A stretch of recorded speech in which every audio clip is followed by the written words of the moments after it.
香菇跟虾米先用清水泡一下，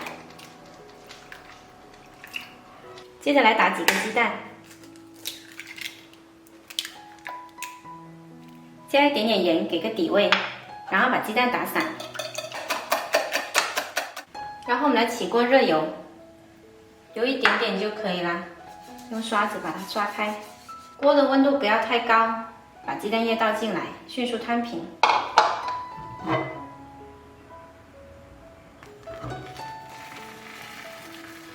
鸡蛋饼煎到边缘翘起来就可以翻个面，再煎2秒钟左右就可以拿出来，这样子就煎好一张啦。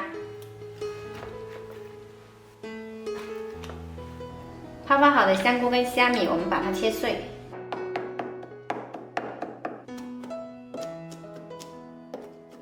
加到提前剁好的肉末里，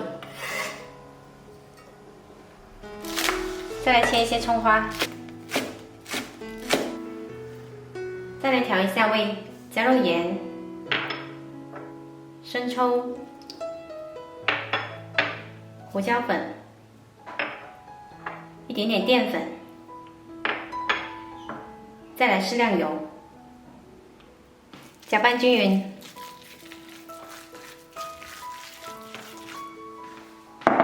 现在我们就可以用这鸡蛋饼来包啦。把调好的肉馅放到鸡蛋饼的中间，摊开它，然后把它卷起来，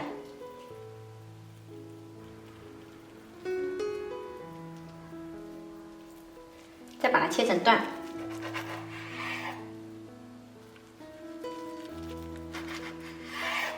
切好了放在盘子里。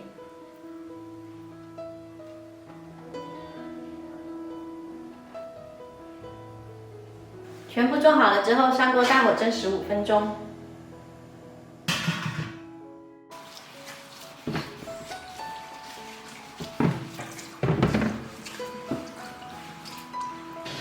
时间到，我们的鸡蛋肉卷蒸熟了，可以出锅，撒上葱花，我们这个鲜香味美的鸡蛋肉卷就做好啦。